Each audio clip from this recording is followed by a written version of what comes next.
Good afternoon. Welcome to Senate Education. It is Thursday, February 10th at 1:31.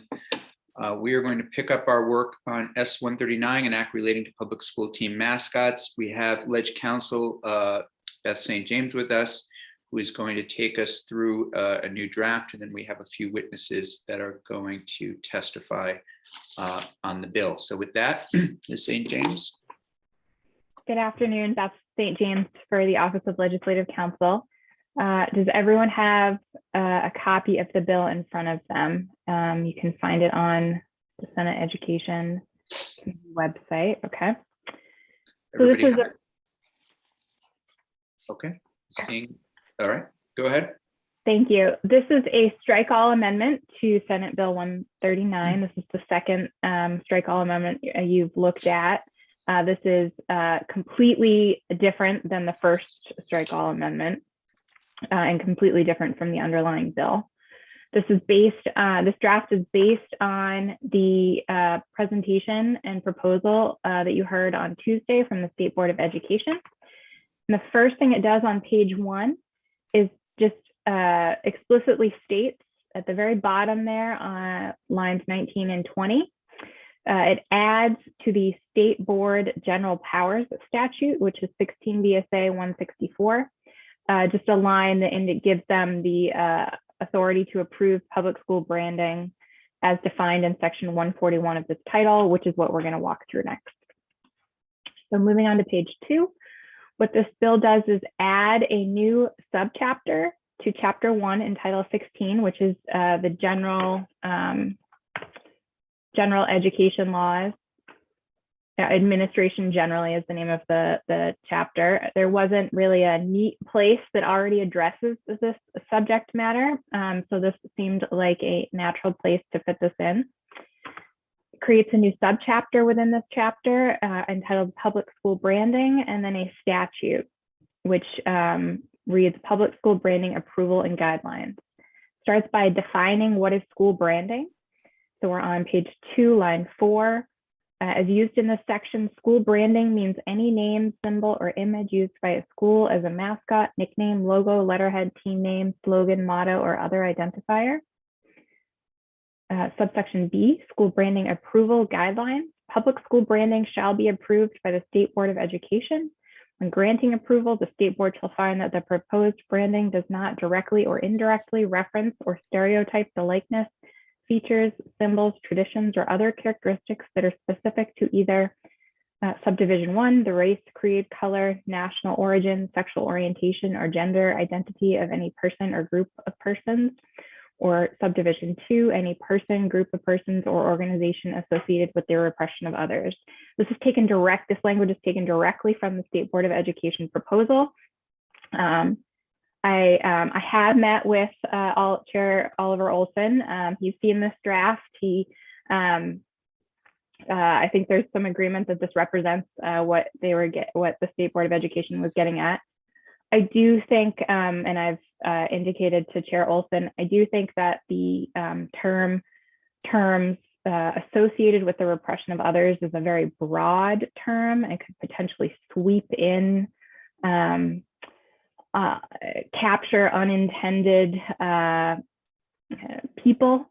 Such as, can you give us an example of what you might be thinking, Ms. St. James, that would help us? Right. So, this statute says, as drafted, any person, group of persons, or organizations associated with the repression of others.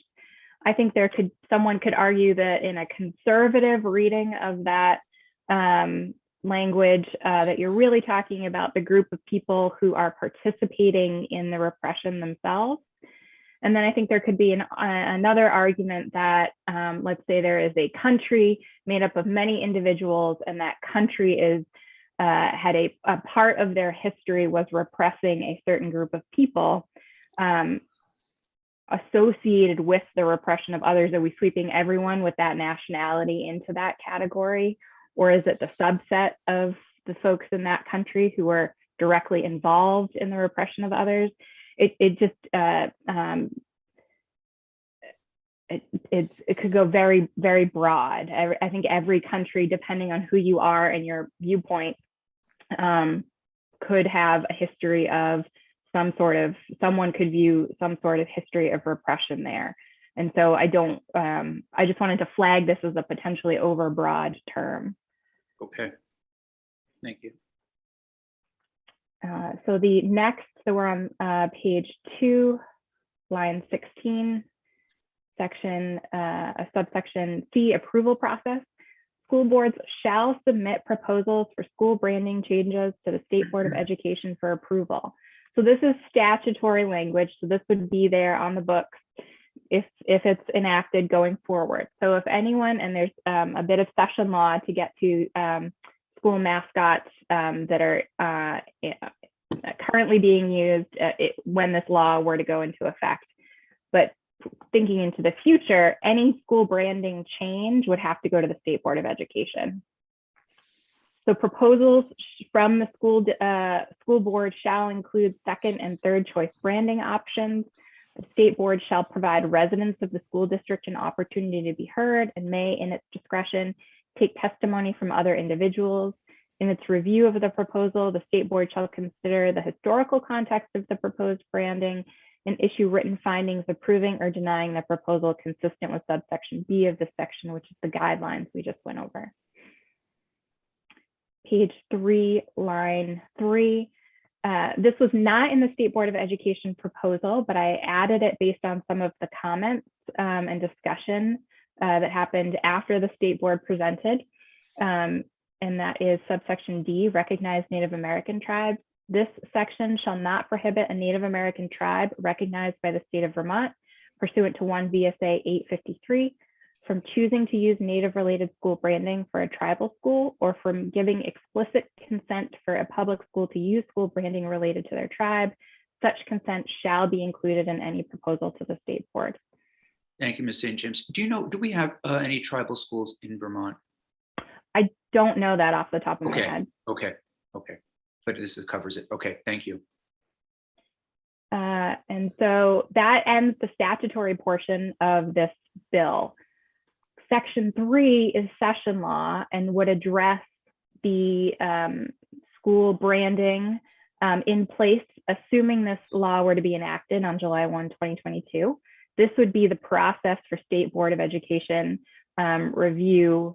potential review of state branding in use at the time this law is enacted. So subsection A, existing school branding options. Any individual or organization may file a written objection to the State Board of Education requesting review of any public school branding in use on July 1, 2022.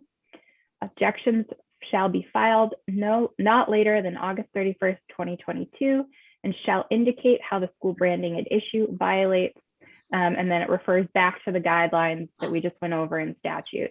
I did want to mention that Chair Olson and I did discuss these timelines, and I just wanted to point out that I used the dates that were in the proposal from Tuesday, but these are just placeholders for the committee. I don't think that the State Board of Education is married to any of these dates. So please consider them, placeholder dates. And then this was not specifically included in the State Board of Education proposal, but Chair Olson and I discussed putting in some parameters around having to tie an objection to some sort of violation there. It can't just be, oh, I don't like the bluebirds. There has to be some tie to how the school branding is violating state law. If no written objection regarding a school is filed on or before August 31st, again, that's a placeholder date, the school branding shall be deemed approved by default.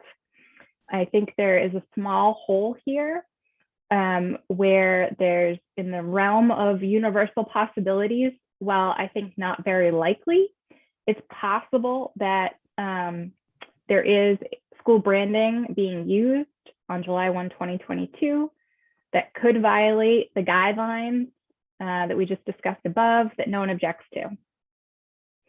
So this requires, the session law requires someone coming forward and saying, I want the state board to review this school branding. If no one does that, this session law would default to those school branding options being approved. So the likelihood of someone not coming forward is probably small, but there is that. I just wanted to point out that hole there. The next step is the state board shall notify the school board of a school subject to an objection within 15 days after receiving the objection. The school board shall conduct a self-review of the school branding that includes historical research and education, and make a recommendation to either continue use of the school branding or propose new branding on or before December 31st, 2022. Again, that's more of a placeholder date. The school board shall submit a proposal to the state board with its recommendations, including second and third choice branding options. We're on page 4 now, line 4, subdivision 4. The next step is the state board shall provide residents of the school district an opportunity to be heard and may in its discretion take testimony from other individuals. In its review of the proposal, the state board shall consider the historical context and prior use of the proposed branding. And this next sentence was again added after comments by, I believe, Jennifer Samuelson and some discussion thereafter.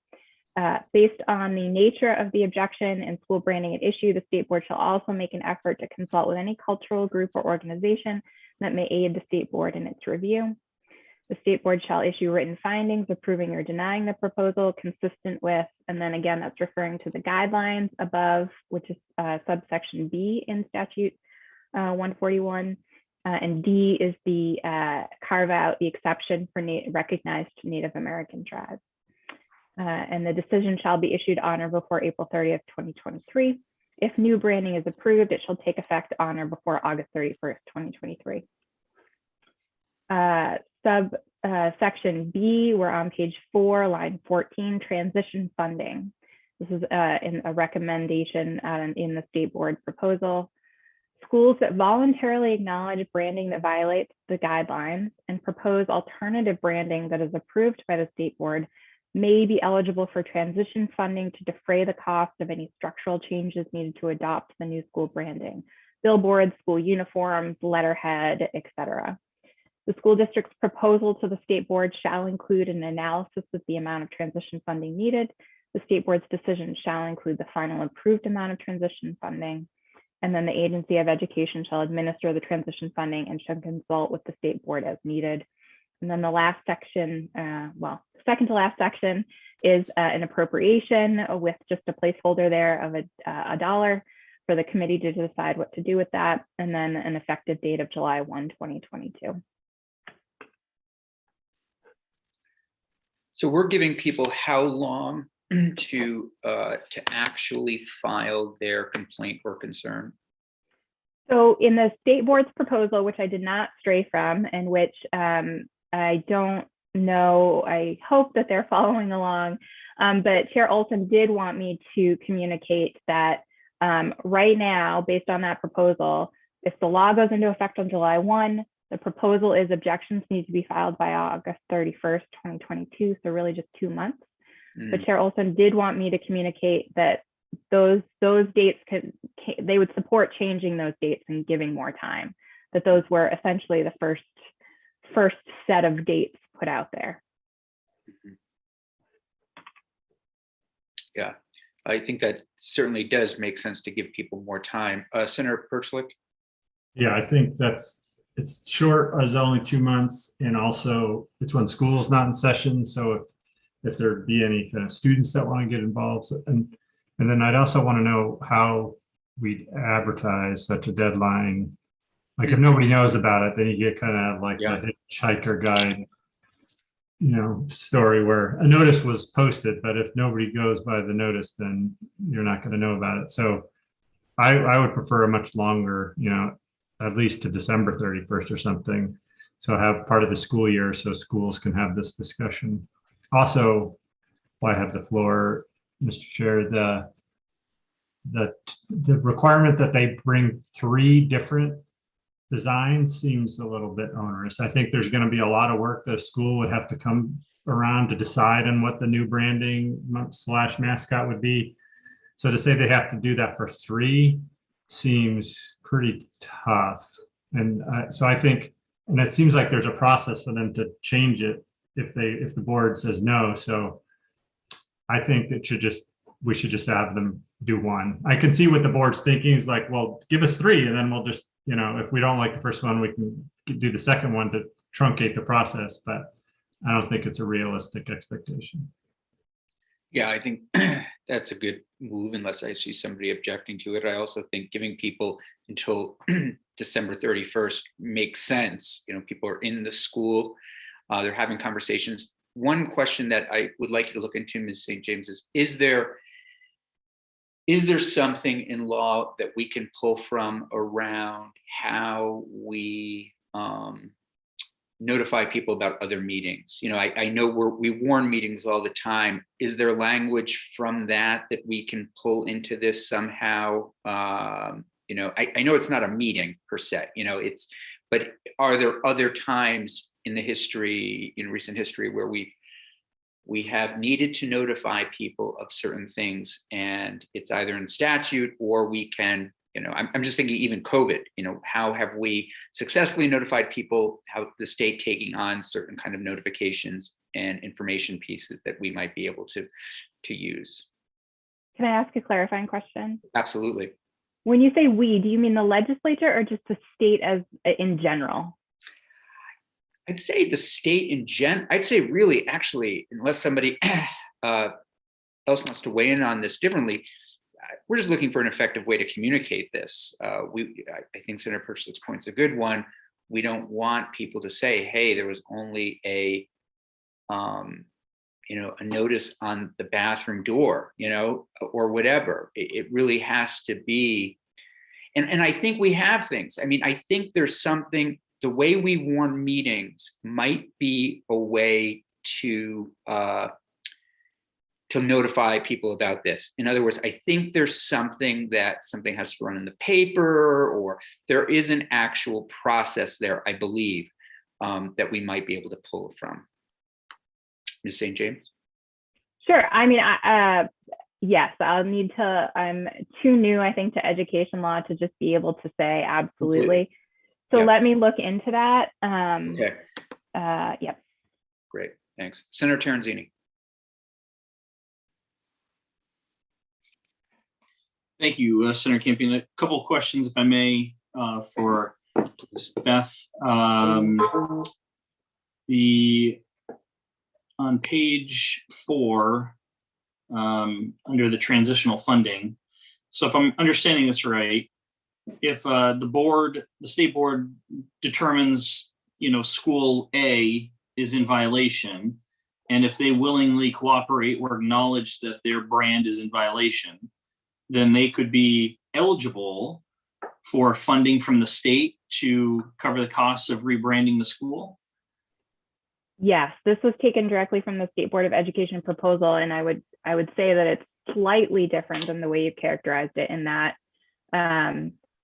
I think what this contemplates is the school voluntarily coming forward and saying, oh, we're in violation of these new guidelines, here's our proposal, rather than being forced to do so by someone who is petitioning, and then maybe perhaps the school doesn't agree that they are in violation, and then the state board finds that they are in violation. I don't think those people would be included, those schools would be included. It would be a school that it voluntarily acknowledges the violation. So while we're on the topic, I guess my next question is, and I guess this is sort of a generic question, maybe not towards you, Ms. St. James, but where would that money come from? In other words, that would have to be a tax increase on Vermonters to pay for the money that was being shuffled to those schools for rebranding purposes. Am I correct in thinking that? Well, this is a one-time thing. So this is just in the session law. So this is just for mascots that are on the books now. This draft, nor does the State Board of Education's proposal contemplate any time a school wants to change its school branding, in 2027, that there would be any sort of transition funding. This is a one-time thing. And the money that would be, I think, up to this committee, a policy decision on whether that comes out of the ed fund or the general fund. And I believe there is there is some money in the ed fund right now. So, okay, if I can, Senator Campion, another follow. I understand that, but at some point, maybe my colleagues have seen as well, but I've seen a list going around that there could be up to 24 schools currently that could be deemed in violation. Now, I live at sort of the epicenter of this whole debate here in Rutland, and they were looking at prices of between $175,000 and $200,000 to rebrand uniforms, the fields, the logos, the backboards, the paper, everything else in that school district. At a tune of almost $200,000. So we're talking literally, this could be millions of dollars to the taxpayers of Vermont if this bill passes the way it reads now, which I think makes this piece of legislation, with all due respect to those who support it, I think this makes this piece of legislation worse than it was yesterday. I'll go on mute now. No, we'll get a fiscal note on it and get some kind of dollars. I think this may have come, and I could be wrong, Senator Terenzini. I think we were looking at this because Maine had in a way done some kind of incentive around if you were to, change your mascot, then somehow the state would help make an investment in the rebranding piece, but I could be wrong. Senator Lyons and then Senator Chittenden. So if no complaint is made, then it's deemed appropriate. Yet we've seen a list that to some folks might be inappropriate, might seem to be inappropriate. And when we heard from the School Principals Association, they did indicate that they were willing to look at the list and maybe reach out. I think they said they would reach out. I'm not positive about that. I'm just wondering if, given where we are, and that we want to make sure that everyone gets notice. And I don't know the best way to do this. I mean, you can send a press release out and do that. Then you could also say, have the agents, the Board of Education, State Board of Education, send a letter to any school that might, their mascot might appear to be in conflict. Could send a letter to those schools and say, your mascot could be considered in conflict, and then have them evaluate it from that perspective. I just think that the complaint-driven piece is a very slim pickings here, and it's only one shot. It's one time that it goes till whatever date we put in, but maybe there's a little window every year we allow for this to happen. I don't mean to interrupt Senator Lyons, but I thought Chair Olson mentioned some kind of reoccurring opportunity. Do I have that wrong, Ms. St. James? It's not in his. I did not think that was contemplated in the proposal. And I will say I talked to Chair Olson yesterday, and he's seen this draft, and that hasn't been raised. Okay, I think Senator Lyons brings up a really good point. If it's just that one shot, then how do you capture everything? And so I think we do need to return to that and maybe touch base with Chair Olson and see if I thought he said this would be a reoccurring opportunity, but which makes sense. But let's see, Senator Perchlik. Then Senator on that, I don't want to jump in front of Senator Chittenden, but on that point, I did ask him that question, and hopefully I didn't misunderstand Senator Lyons' point, but he said any changes would have to go in front of the board. So that's the ongoing part, is if any school changes their branding in any way, then it goes to the board. So it's the deadline is just for what's current. And then, so if they don't make any changes, you get past that, let's say it's December 31st. If you get past that and you don't make any changes, you're good. But if you change the logo or, the name, then you'd have to go back to the board. Yeah, so Senator Lyons is right. I mean, you're really giving people until December then to file a complaint. And then if that's over, so So Ms. St. James, if you could work with us to try to get some kind of language in there that, here's the other question. Do we need a deadline? Just something to put out there, just something, complaints are taken all the time from HR offices to all sorts of, for related to different things. And so maybe it's just, we get rid of that. Senator Chinden.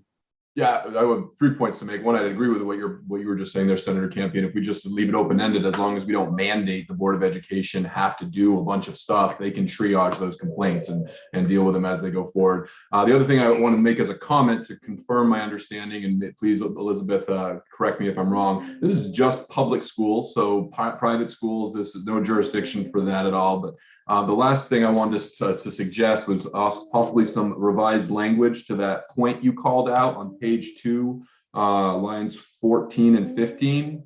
So having to do with, and I'm actually going to go back to line 11. What I like about this language, and I think this is worth us putting our political shoulders behind and moving forward, is because I lived through the rebel fight.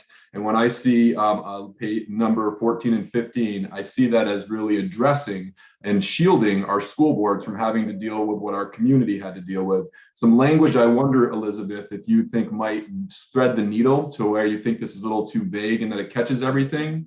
Imagine if line 10 and 11 instead said, the likeness, features, symbols, traditions, or other characteristics that are demonstrably specific or evidence to be historically inspired by either the race, creed, color, and so on. Because in the rebel debate, I was persuaded when it was shown that when the city of South Burlington split from Burlington in the 1960s, 200 years after or 100 years after the Civil War, they had Confederate flags as part of their original thing. So that was where it was evidence to me that there was that connection to repression. Whereas other schools that adopted rebels, they didn't have the Confederate flags and they were just rebels for other reasons. And that would be less of a slippery slope in that catch-all concern you have. So that would be some language I would put forward to maybe address Elizabeth's concern. Can I ask a Please. question? First of all, can you repeat that? You're muted, muted, Senator Chinden. For line 11, I would revise Yep. it to, or other characteristics that are demonstrably, so I'd add demonstrably specific, or evidenced to be historically inspired by either. That would, in my mind, thread the needle between just picking rebel and picking rebel with a Confederate flag 100 years after the Civil War. I think there's nothing wrong with that language. I still think to me, the problem was the associated with. And that, for example, the United States has a history of slavery. Does every moniker that may come out of American history, someone could argue that is from a group of persons or organization associated with the repressions of other? That is a very broad way to look at it, but I'm a lawyer. And so if I'm thinking like this, some other lawyer is going to think like this too. And I think this is the language we're going to probably have to play with the most to get it right, because this in the bill, this is the sort of what if, what about questions that are going to be asked nonstop after this is likely, hopefully passed, but also just on the floor with colleagues. And I just want to return to the money piece for 1 second. I think we are all in agreement that we want to move away from this kind of thing, this kind of practice. The question is whether it's done legislatively this way and pushing local folks to do it, or we leave it alone. It's still going to cost people money to change all of their uniforms and all of their stuff at some point. So I unless I'm missing some piece of that, it is going to be a big investment. And I suspect it's an investment.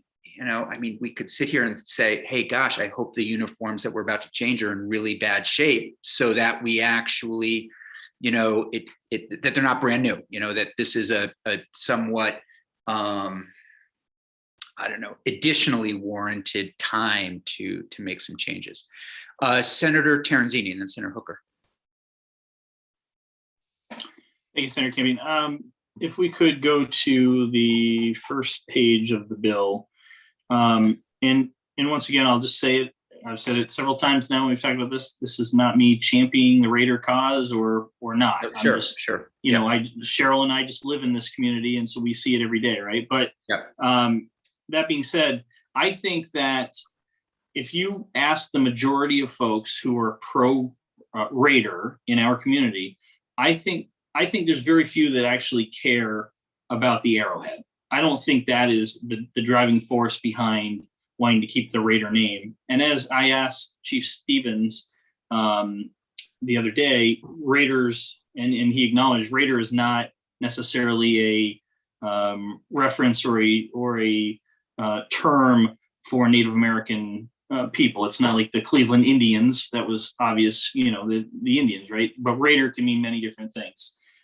So I say that because if I look on, so the Arrowhead, I think could, you know, go away very easily and maintain the Raider name. And I think that would have been a nice compromise from the start in our community. But the section here, I'm sorry, on page 2, under the lost my place. I'm sorry, Chair. Take your time. So page 2, line 5, talking about school branding, meaning by any name, symbol, or image used by a school as a mascot, nickname, logo, letterhead, team name, etc. So the Arrowhead, I understand the controversy and how that could be offensive to many people. But the name Raider is not indicative of any nationality or culture or religion or ethnic group. So under my reading here, Ms. St. James, would you say that that someone could read this and say, well, Raider means nothing besides that's the name, so that could indeed stay? Are you asking, I'm sorry, can I respond? Absolutely, please, always. Are you asking me if I think the name Raider violates this proposed language? I guess if you feel comfortable giving that opinion, I don't want to, you know, box anyone in a corner, but that's just from my layman's reading of it, not being a lawyer. I mean, it's you know, I'm Italian, so if they were called the Italians, I would understand someone could be offended by that, right? But Raider means nothing. I mean, not that I know of anyway. So could it be left alone? I don't know the answer to that. I think the whole point of this is that people are going to come. I think there's the chance for someone to come forward and file a complaint and say that a name is offensive or violates this language. And they're going to have a plausible argument on both sides of that argument. So I don't know anything about the name Raider. I was a Ram growing up. So I don't know anything about the name Raider. This is asking for someone to do a historical with review with consultation with applicable cultural organizations to help understand whether there is some history there that maybe someone is just not aware of.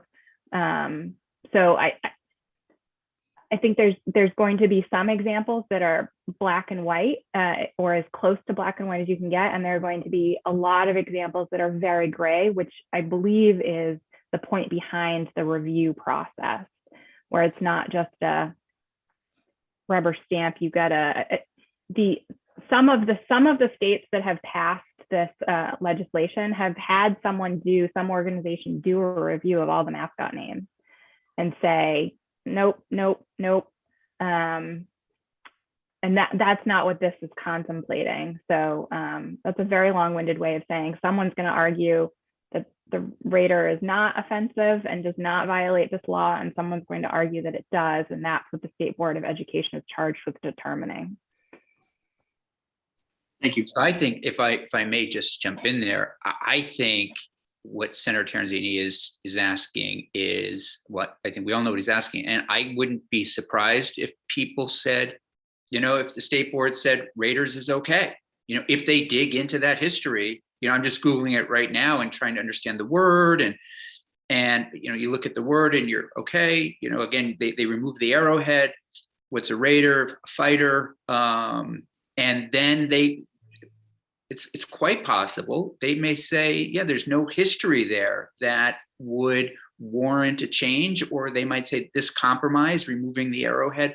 I remember when I was a boy, I remember driving along the Mass Pike. Others might not be old enough to remember, but they used to have the Puritan hat with an arrow through it, and the arrow was removed. And it was, I think, I don't remember the whole process, but I suspect the state of Massachusetts did some kind of debate and either legislative change or something similar to this. And that's what's there today. So yeah, I think I could, and that's what I like about this. Somebody may say, all of Rutland may say they're okay with the Raiders as is, but you get one person, then it's going to warrant an examination, kind of a history, and go from there. Senator Terenzini?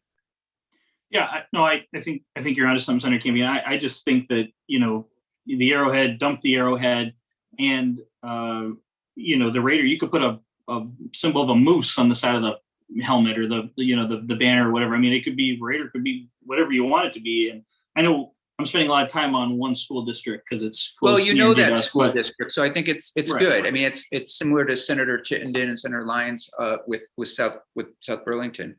Yeah, so I'm just trying to. I was just, my long question to the St. James was just really to see if, get a better understanding of litigation and where it may go and who may object and so on. So I appreciate the clarification. Senator Hooker.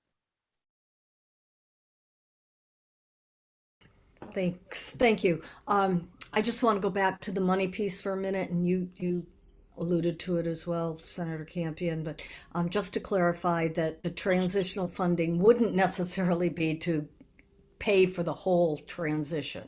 I mean, this is up, it would be incumbent upon the board to determine any amount of funding that was available, correct? So Yes, it wasn't intended to pay for the transition. I think that's a question for the State Board of Education on their intent. This is drafted, I used the term defray, which I think arguably does support your point, Senator Hooker, that it's not meant to take on the whole, but that would be a policy decision for the committee. And then with regard to the removal of the arrowhead, I think that this whole discussion is based on the idea that these symbols have a history within the school. And it isn't just the history of the word or the etymology of the word, but it's the history of the mascot, the history of the symbol itself. And I think it's been proven that the history of the Raider name has its origins in Native American references that were not particularly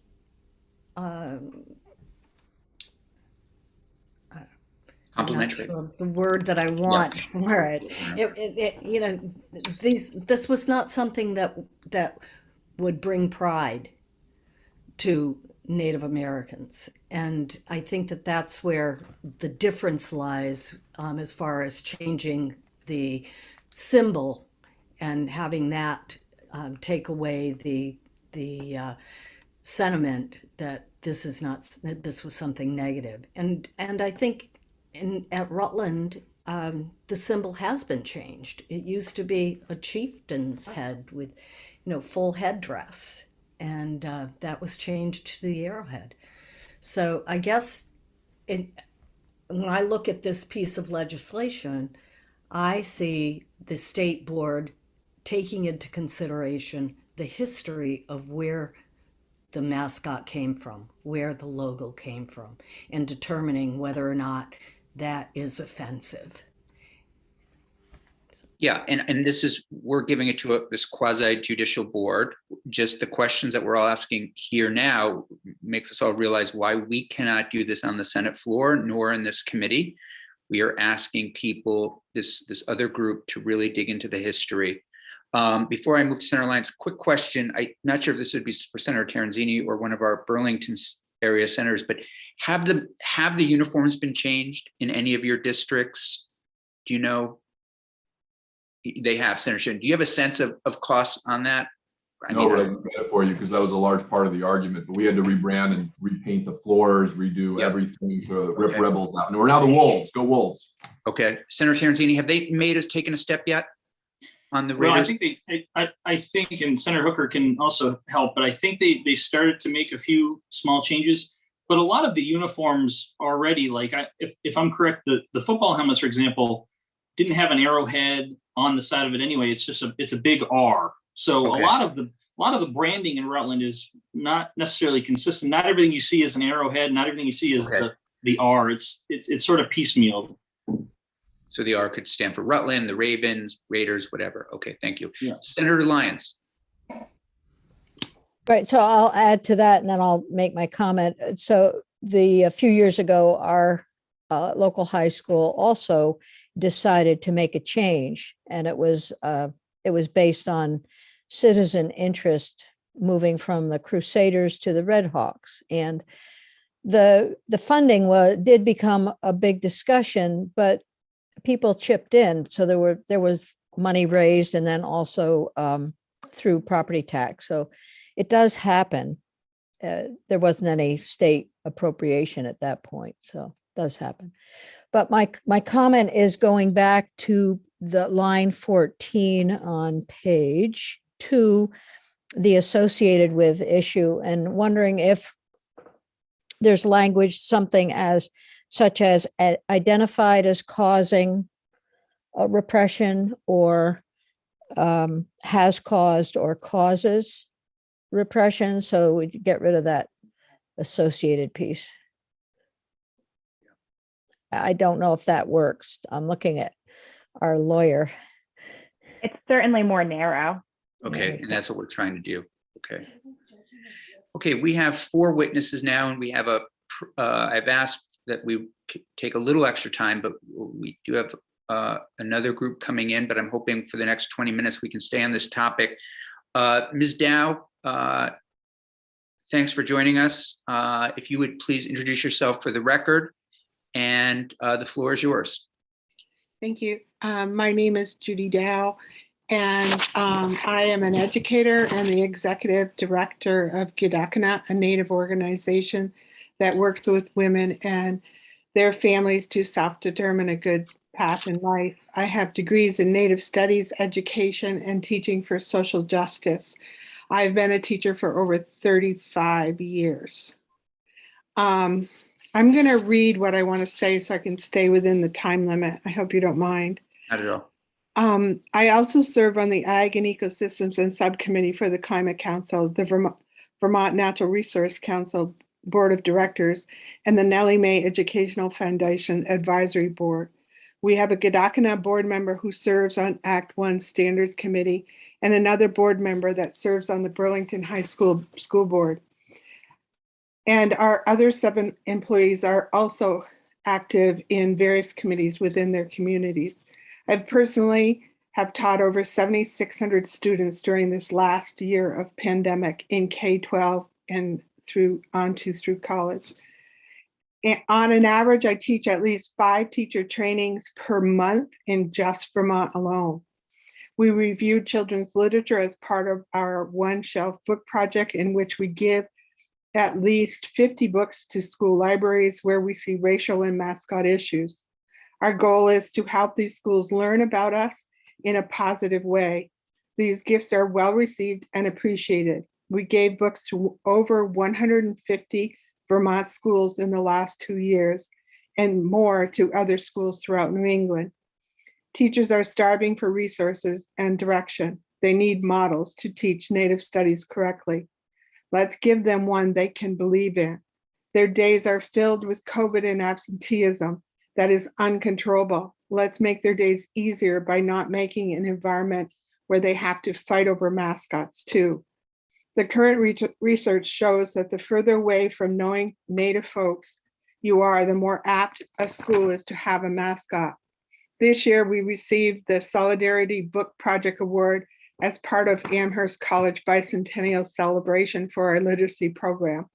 Of course, we are extremely excited about this. What could be better for our children than to see their faces in positive literature about them? And for Native for non-natives to learn and understand our stories. Our schools want this. Our children and teachers want this.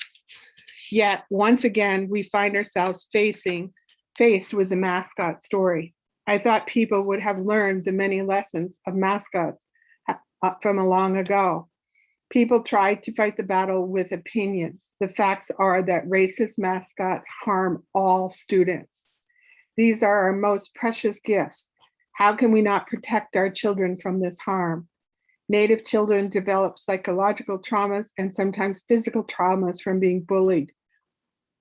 Their damage go on for generations for Native children, and for non-Native children, they're taught to accept racist imagery as fact, thereby working to develop a racist community that exists generation after generation within non-Natives. I can give you additional facts on this damage, but I believe that Laurel will address that. In addition, I am extremely concerned about going through the route that you are presently considering. To have the Board of Education be the gatekeeper will leave us wide open to repeating this issue over and over again, drifting in and out of the wind at the mercy of whatever governor is in office. These are appointed positions that change and could possibly lead to misinterpretations or complete change of direction in the future. There are many appointed boards in the state that have become problematic in this way.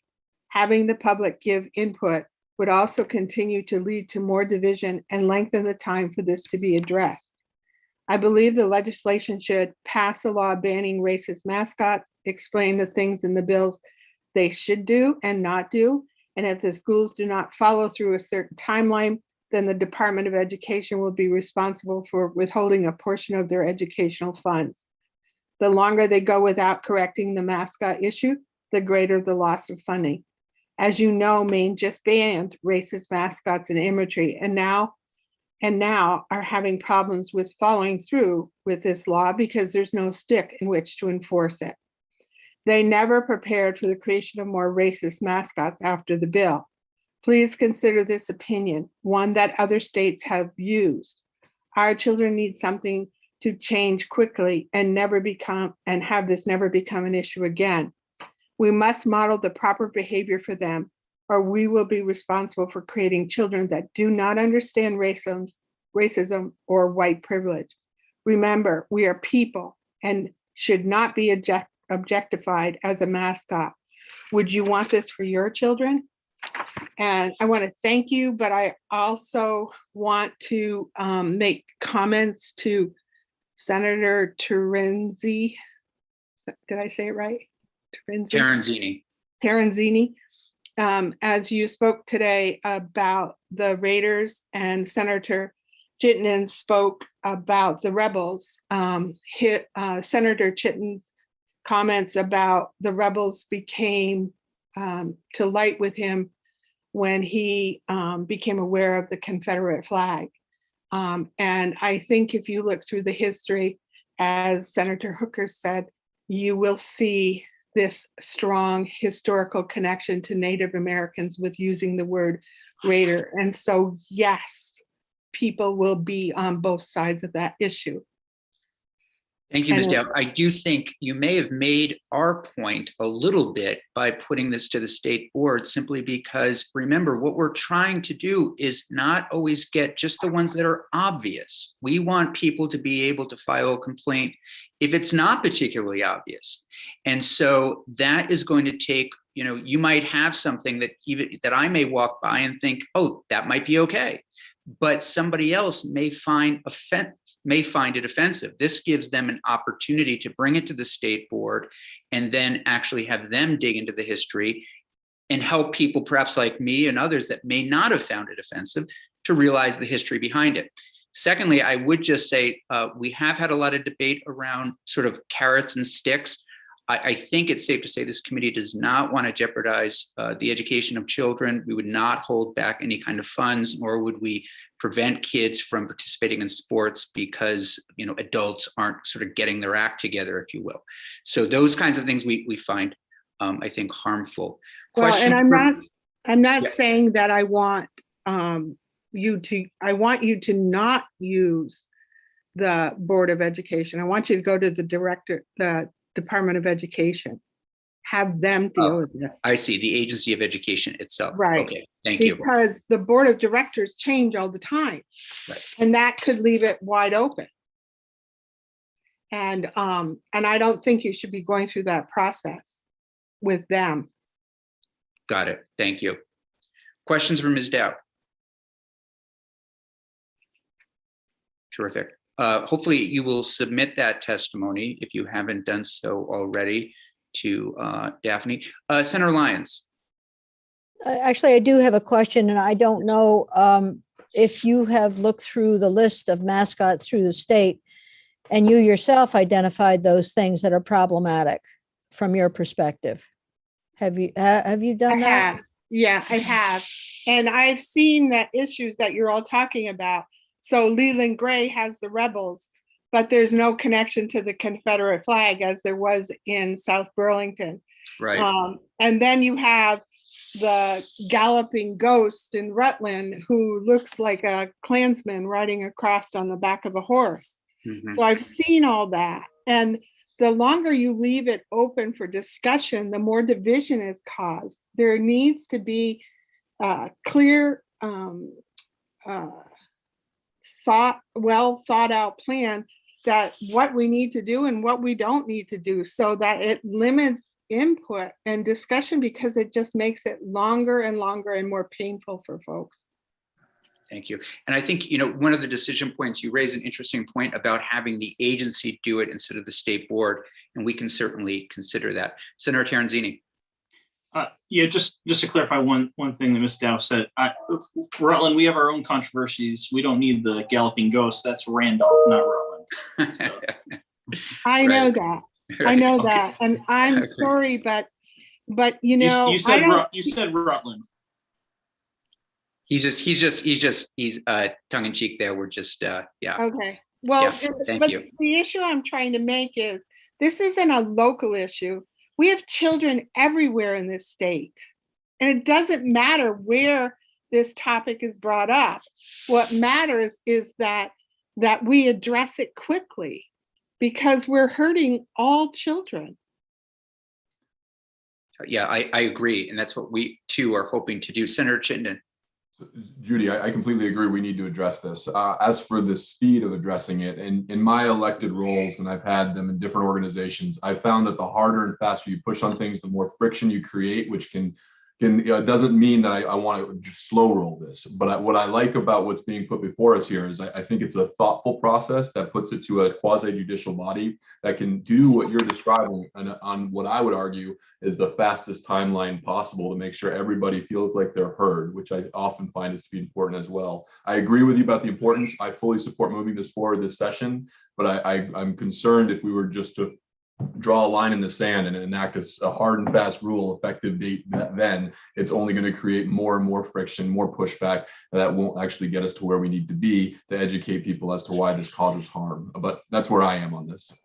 Ms. Dow, I'm sorry, we do have students waiting and one other witness, so I'm going to have to move on because we do have other witnesses coming in on another topic. So I want to shift to Professor Davis Delano, please. Delano. Hello. So as you said, I'm Laurel Davis Delano. I'm a professor of sociology at Springfield College in Springfield, Massachusetts. And I have been studying the mascot issue for over 25, close to 30 years. And I work with other scholars that do the same. I am also on the Massachusetts Mascot Coalition Steering Committee, where we're working on the Massachusetts bill. I'm one of 3 white people on that committee, and the rest are Native, including tribal representatives from 6 that are officially representing their tribes on our steering committee. And so after I finish my general comments about the research findings, I do have, if you have time for me, a few comments related to your process and wording that I obviously couldn't interject. So I just want to start by saying that all the scholarship that's published by academics, we know that Native mascots are a Hollywood version, they're a stereotype. that's like a Hollywood version of past Native American male warriors and sometimes chiefs. And so I mentioned several aspects of stereotypes in just that single sentence. Along with Joseph Gahn, who is from Harvard, and Stephanie Freiberg from University of Michigan, I recently published a summary of all the academic studies, not on mascots, but on the consequences or effects of these mascots. Everything that we could find. We were very thorough. And so I'm just going to summarize not all the research on mascots, but the effects research. So research demonstrates that Native mascots harm Native students. In particular, the mascots reduce the self-esteem of Native students, including Native students who are not critical of the mascots. They reduce the ability of Native students to imagine future achievements, which is really important. And they reduce faith Native youth have in their Native communities. Research also demonstrates that Native mascots generate stress for Native students, as well as other negative feelings, including depression and hostility. So those are the effects on Native youth. And obviously that's a hostile climate. And as somebody said, and Judy just mentioned, you know, mascots travel in different parts of the states in a variety of ways. So it's not just in a single community.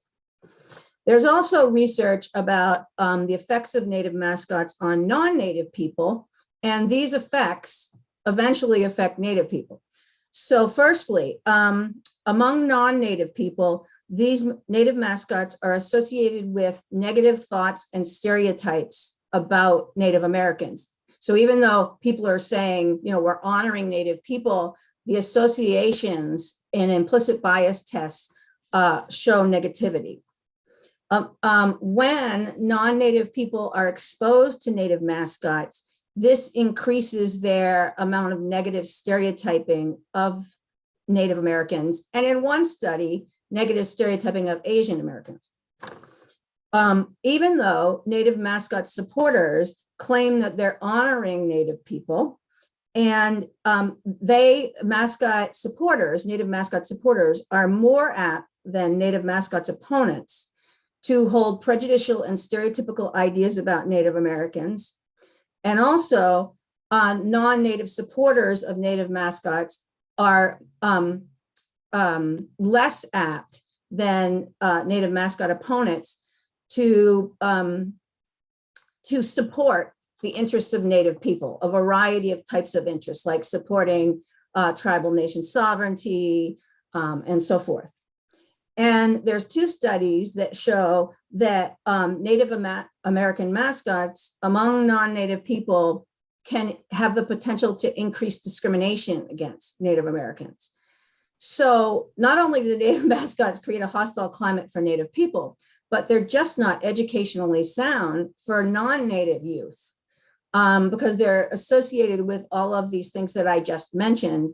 And everything that I just mentioned generates more problems for Native Americans. So overall, although supporters of Native mascots often genuinely intend to honor Native Americans and believe that these mascots convey positive ideas about Native Americans, the research clearly demonstrates that, that this is not the case. And it's really important for education, people who make decisions about education, including your committee and the legislature, to focus on the research findings on effects rather than focused on people's intents and rather than focus on public opinion.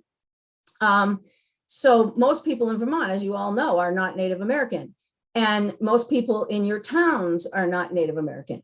And so focusing on public opinion, the mascots are not about non-Native people. They're representations of Native people. And so when people turn to public opinion because they've got like democracy on their mind, then you have non-Native people making decisions about another group and how they're represented. So I want to mention a couple other points. So it's problematic to leave decisions about Native mascots to local communities.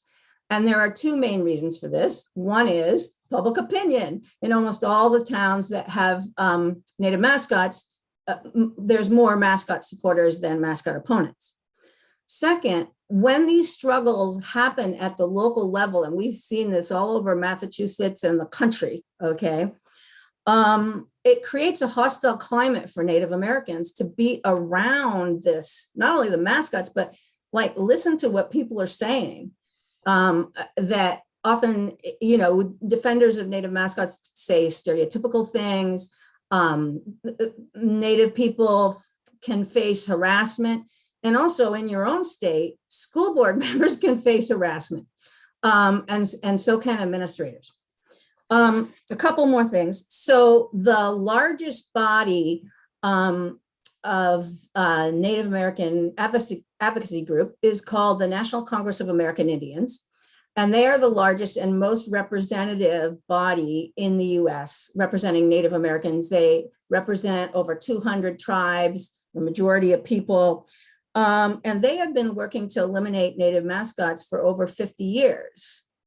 And so I think it's really important for decision-making bodies, not only to listen to the recognized tribes in your state, but also listen to the National Congress of American Indians. So in summary, unless you want me to make a few comments about the nature of the bill and the things you already talked about, you know, the Native mascots are not educationally sound. It's important to attend to the research, and please follow through with your bill. Yeah, no, thank you for that. Appreciate that. And Professor, have you submitted your comments to our committee No, assistant? because I was just alerted a couple days ago that. Oh, okay. Yeah. Well, if you would be willing, there's a lot there that would be helpful for us to have. As it relates to the I did submit the journal article. Terrific. And if there's anything else, you know, we have this on recording, but yes, if you do have the time, I suspect your schedule is also pressed. If you're able to put a few highlights in that we could put into the record, that would be helpful to us and our colleagues as we move forward with this. Would you like to hear the few comments I have about? Yes, please, please, okay, please. The kind of in a different context, we have the phrase associated with in our bill, but not kind of in the same context you do. Okay. And the reason why, and it's the phrase associated with Native Americans. Our bill that we're proposing is specifically focused on Native mascots. Yours is not. Right. But it's because the mascots are so stereotypical that a lot of the things that go with Native mascots are not really about Native Americans, like tomahawks, you know, with ties, particular ties on them and so forth. And so that's why we have associated with in the bill. The second main point I was going to make is regarding one of that St. James mentioned was a change in your bill. It's really great that you put in there about, you know, for Native schools to be exempted. But here's an issue that's come up in Massachusetts. So, you know, we have more tribes than you do, and we have more Native mascots than you do. So what we have in our bill is that tribes will be allowed to consent to their own name.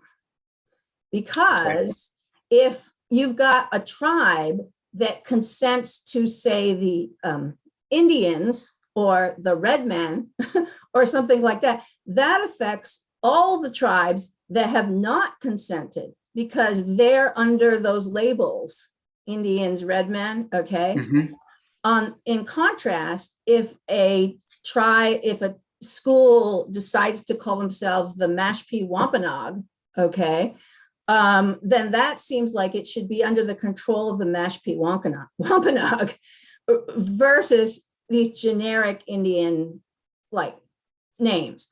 And in addition, there's in Massachusetts, even though we have more tribes than you do, most Native Americans that live in Massachusetts are not from Massachusetts situated tribes. So I imagine in Vermont, you also have Navajo and yeah. people that are, and so they need to be considered too. And that's another reason to give tribes control over their own name and not just any native language.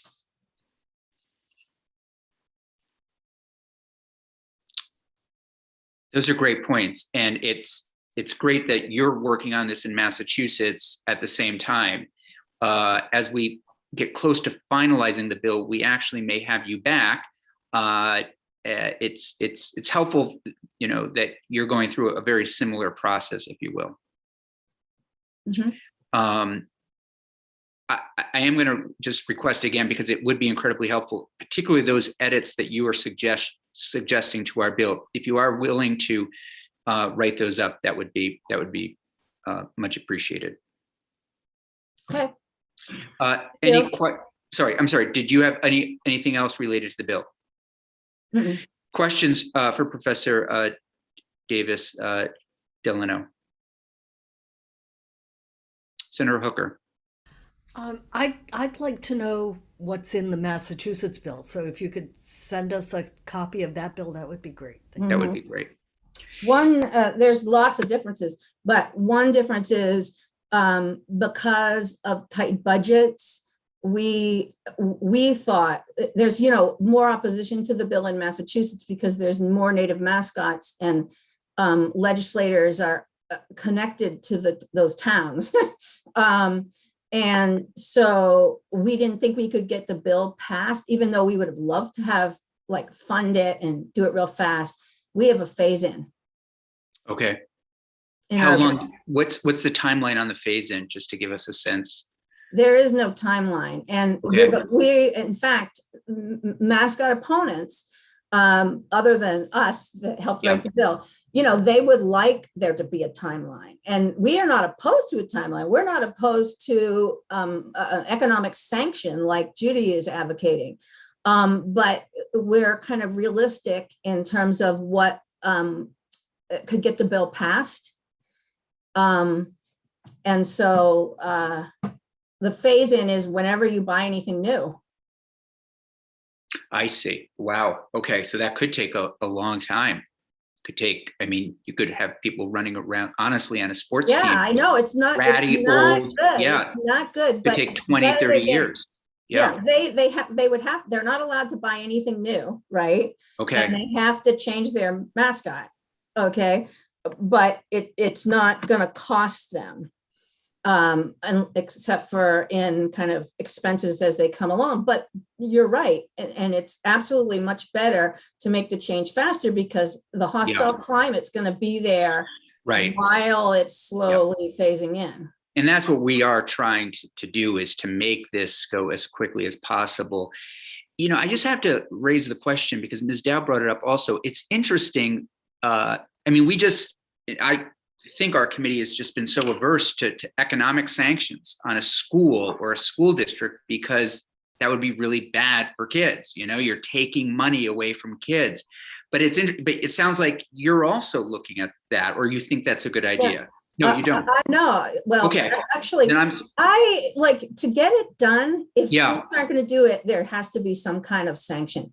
But it can be a different type of sanction. Okay. That's the part in Connecticut, because they have tribal nation casinos that put money into the state budget, they are using that economic sanction. They're like, you're not going to get any tribal tax dollars, tribal origin tax dollars. Okay. If you, there's maybe some other kind of sanctions that you can have in there that don't hurt kids.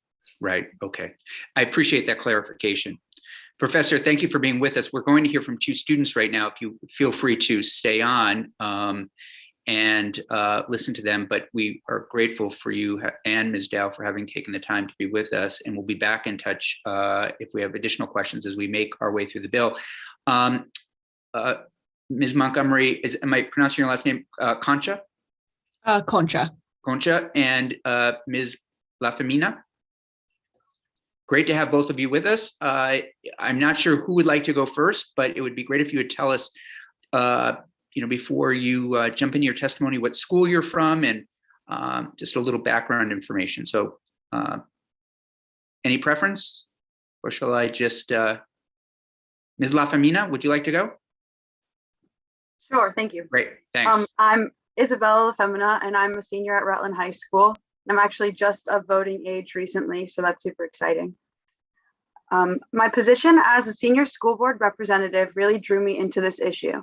It's been on the agenda since my first meetings on the board. Here we are, months of meetings later with no resolution. I fear for my school system because the modeled behavior from the school board is indecisive and argumentative. I fear that my school is perpetuating inadequate education around the issue and pushing it under the rug. I want to be quite forward. When I started on the board, I didn't understand why my mascot needed to change. I had no idea of its connotations until I saw an amazing presentation, which Jenna also participated in. It opened my eyes to what kind of place Vermont needs to be in order to be calling ourselves a welcoming community. I've currently been working on an article for a news service to post about different opinions from our district students on this specific issue. I've learned a lot about the variability in Indigenous education in my school, and I'm not surprised about the similarity in some answers. I hear a lot of, it's always been that way. My mom was a Raider, my kids are going to be Raiders. Just because it's been normalized does not mean it's right. It's sad to see how uneducated our school population is on this issue.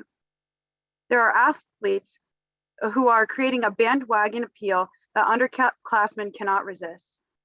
They say things like, oh, Jimmy likes the Raiders and I don't want Jimmy to not like me, so I'm going to be a Raider too. They don't know what it stands for. These kids need adult guidance to know what serious consequences our future could have if we continue with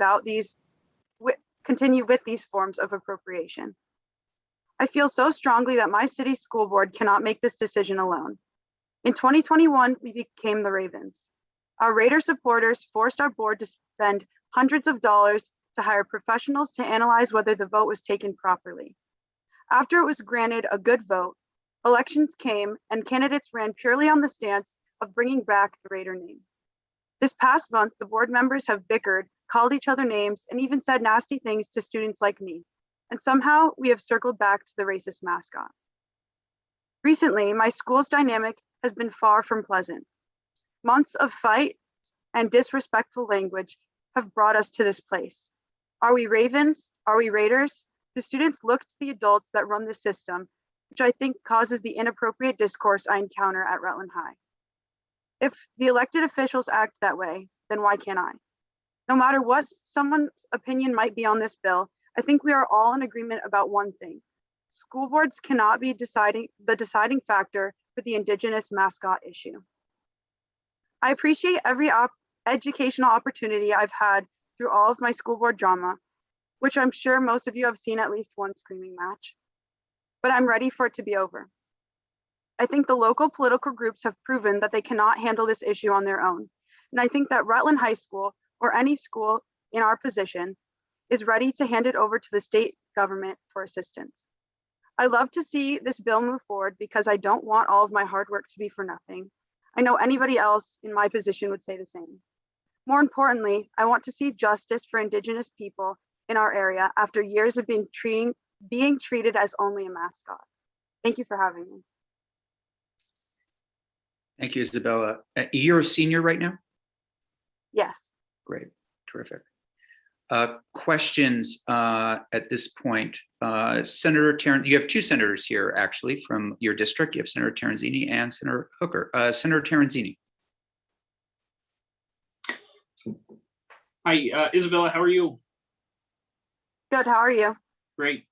Did you say you're the school board representative or the student school board representative? Yes. Yeah, that's where I got my first taste of politics when I was at Rutland. So I know it's going to get lost in translation to some in our community. That I know there's some that are going to say Senator Terenzini supports keeping the Raider name and all that. And that's my position has been clear about this bill. I'm against this bill because I believe in local control, and I believe that we should force the hand of local school boards to make these decisions. And I don't believe that Montpelier can solve all of our local problems. I think it's probably one of the reasons I gravitate more to the Conservative Party. But my question to you is this, and I'm for dumping the arrowhead and any imagery that has to do with Native American tradition. And, you know, I just think that there was a beautiful compromise that was missed over the last couple of years between all fractions of our city, where we could have kept the Raider name and you know, did away with any imagery that was insensitive to Native American and Indigenous people. But do you think that would be a compromise in our community, that if the arrowhead and all that imagery was dumped, and the Raiders could be rebranded as a picture of a moose or a train or a clown, for all I care, right? But my point is, do you think that there's a compromise here and local government could handle it? Personally, I don't think that this is a situation where we could compromise and just choose a new picture to put as a Raider. I think that it still has its history. I've heard plenty of stories where I'm not proud to be a Raider because of those stories and the things that we used to do at Rutland High School with that mascot. And that's why, I mean, seeing how my board has run their meetings, that's truly the reason that I want it to be put up to a higher power, because they've proven that they can't do it themselves. And I don't think that's a bad thing. I think having another set of people to help and to say that maybe it isn't the right thing to do, maybe it's the right thing to keep the Raiders, maybe it's the wrong thing, I think that will assist in some of the drama that I've participated in. I appreciate your comments. Thank you. Yeah, in a way, I think we're providing a way here where if locals want to address this, I'm hoping, you know, they can. It's almost like a complaint system in some regards. Jenna, thanks for being with us. If you would introduce yourself and the floor is yours. Yeah, for sure. My name is Jenna Montgomery Concha, and I am a senior at Rutland High School along with Isabella. When discussing the mascot issue in Vermont, it's really difficult to neglect the current situation in Rutland. I was a student leader of the group that originally got the mascot changed. I provided comments to the school board, as Bella mentioned, as well as the Board of Aldermen and more. Similar to Bella, I'm also recently of voting age, and I look forward to participating in the upcoming municipal elections, which are heavily impacted, as were the last ones, by the mascot issue. I'll start off by saying that I really wish I wasn't here talking to all of you today. I wish I didn't have to be. We shouldn't really be having this conversation at all. If we have a man on the moon, we don't need to have harmful monikers of Indigenous people on the football field, but nevertheless, here we are. It doesn't take an intellect to see that we're on unceded land, and the exact social conditions that allowed for me to be speaking here today are the same ones allowing for inappropriate mascotry to represent high schools all over the country. I wish we could have an Indigenous student speaking here in my place today. The standpoint epistemology aided position that could be provided by an Indigenous student directly impacted by the issue would be invaluable. Unfortunately, the Raider does not allow for this. The Raider creates an environment of hate rather than one of radical compassion and the free flow of ideas, which is, I'm sure, what we all want. Students who want to speak up are encouraged not to do so because the Raider will not allow for it. From my own position, I can tell you why I don't think it's possible to have effective communication with the current mascot at RHS in place. The most significant driving factor in our argument to get the mascot changed in the first place was that ethnic-based mascots are universally damaging to all students, as mentioned by Professor Davis Delano.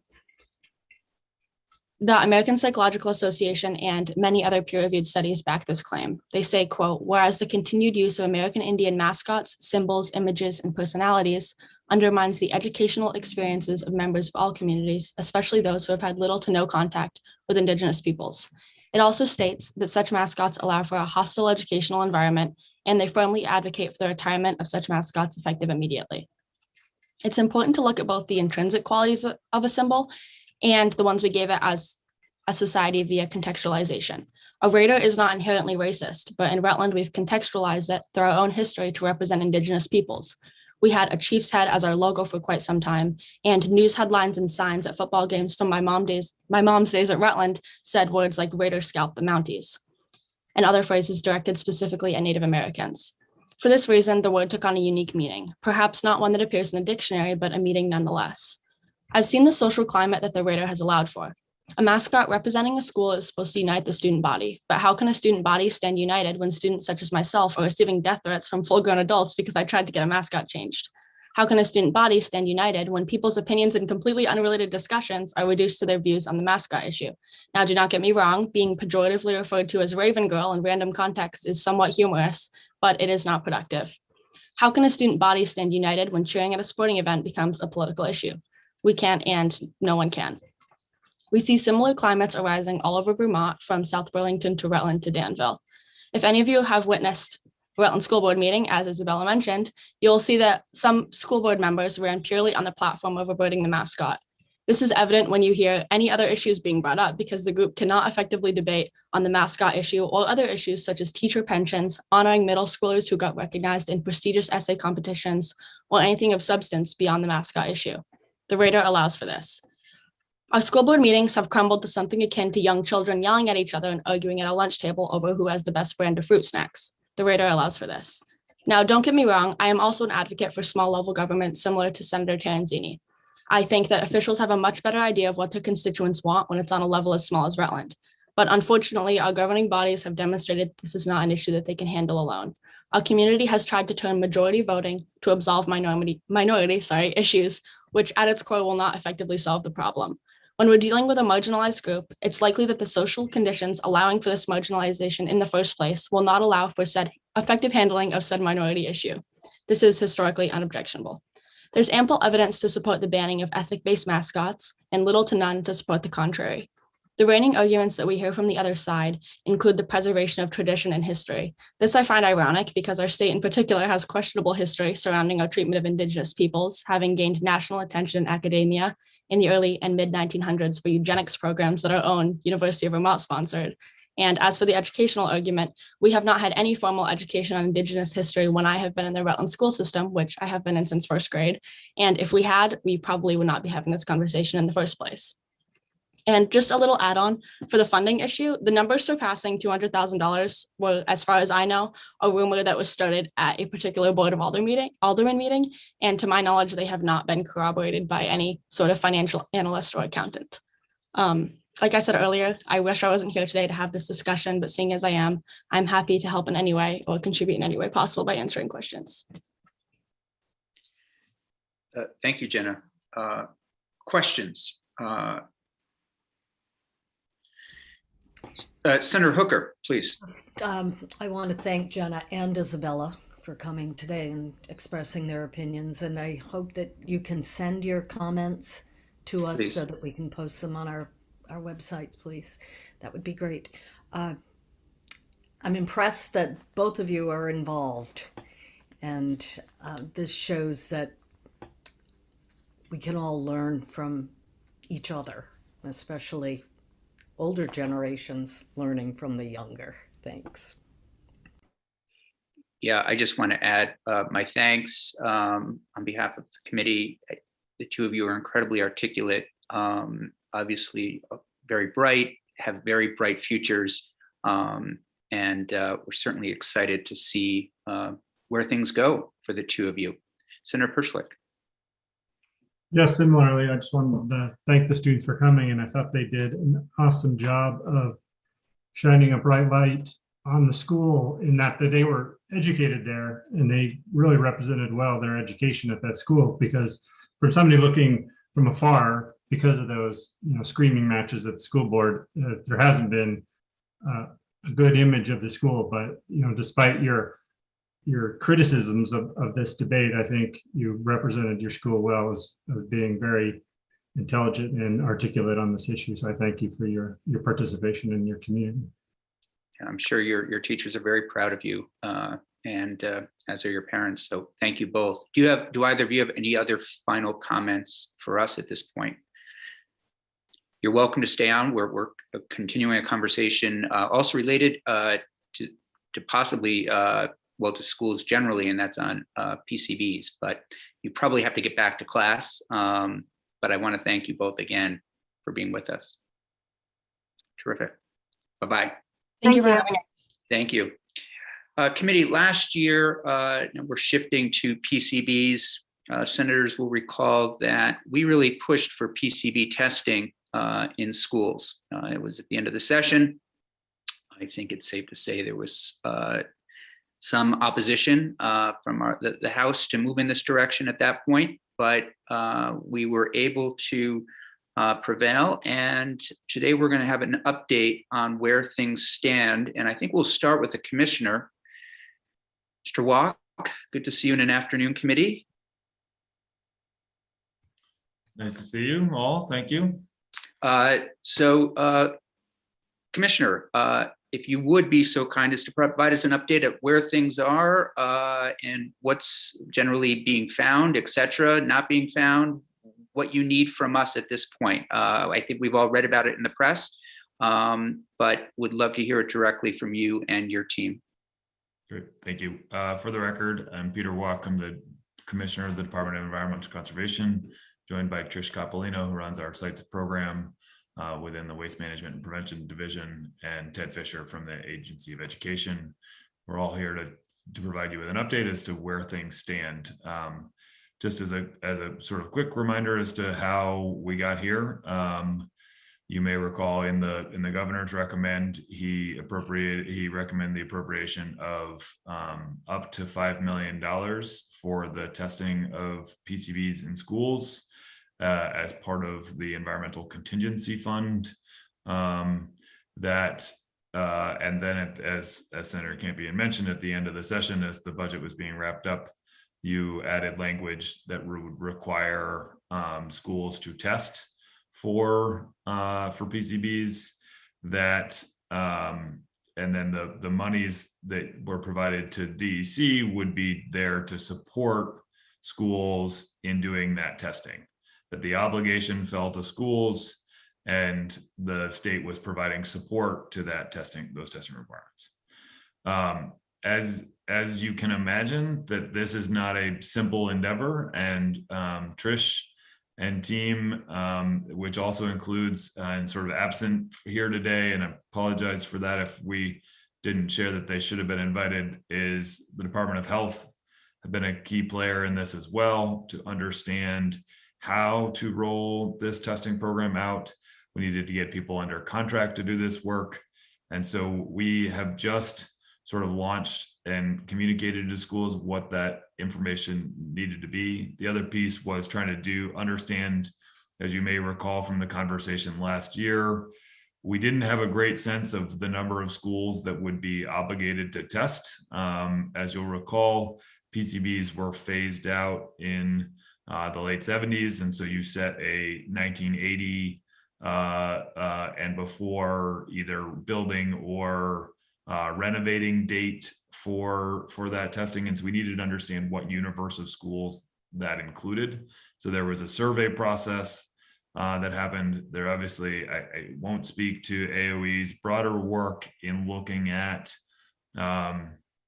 resource needs for facilities around the state and schools. I understand that there's a broader conversation going on for that, but this was specifically designed to try to understand what the universe was around PCBs in schools. And so then, as you will probably have seen in the press, there was a lot of discussion and research done by the Department of Health around how to set values for levels within schools. And maybe I can have, without VH there, I might have Trish go into some detail on what's in that piece, and then to provide guidance on schools as to what to do if PCBs are discovered, what sort of options there are in terms of steps along the way. This is not a situation like the lead pipes that we dealt with, or the lead fixtures that we dealt with several years ago, where there are sort of easy solutions relative to fixtures that can be replaced quickly. But there are mitigation measures we can take to reduce exposure and other things along those lines, so that it sort of falls into a spectrum of different activities in order to do that. So we wanted to be thoughtful about where that was going before we rolled out the testing. We have schools that are interested in being tested, but we wanted to make sure we had all of that for all schools ready to go prior to rolling out our support for that testing program. So that launched last week, and that I think generated some of the attention that might be the reason why we're here today. And so we wanted to provide that update to you But knowing that we don't have the answer yet as to what we found and what it's going to cost and all of those things, but those things are still very much real for the schools that could potentially find PCBs in their building materials and then indoor air. So I would. So to be clear, I just want to make sure. So we're talking since the bill was signed, since the budget was signed, there's been a survey done of schools in terms of, what schools should be tested, which one should stand out. And then DOH has been working around finding what, if there even exists, a permittable amount of PCBs. And then testing has started last week. Is that what we rolled out was the framework for how test, so what to do as this testing was going forward. The other piece is we needed to bring all of the contractors who were going to do this testing, because as we talked about last session, each school will need a level of design for that testing, right, and then for that testing to occur. And so we brought different environmental consultants under a standby contract in order to be able to make that happen. So there's been a lot of work happening. And at the same time, we've been hiring an individual to be able to manage this workload, so that we can, it's a bit of one of those, it's a situation where we needed to go slow to be able to do this effectively. And so that we can reach the 2024 testing deadline that you've set. Great, thank you. Trish, do you mind walking through a little bit of VDH's work? And or maybe we wait, maybe you should have them in to describe it, maybe in broad terms, where the school guidance has landed.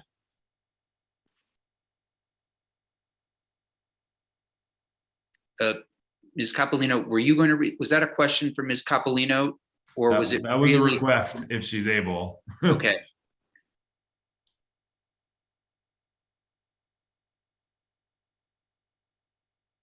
There we go. I can provide you with the values that health derived, and how they'll work for each school, and they use them related to occupancy scenarios that we'll try to apply for schools if PCBs are detected in the school.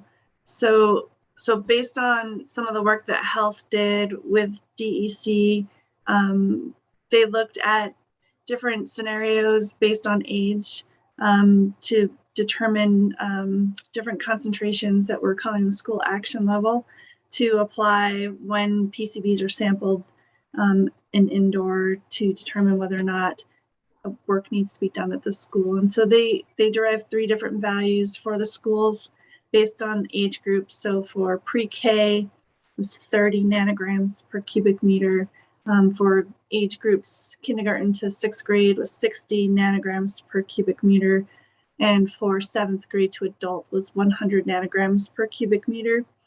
And so we'd be looking at those values to determine if an action needed to be taken in any of the rooms where that concentration was exceeded.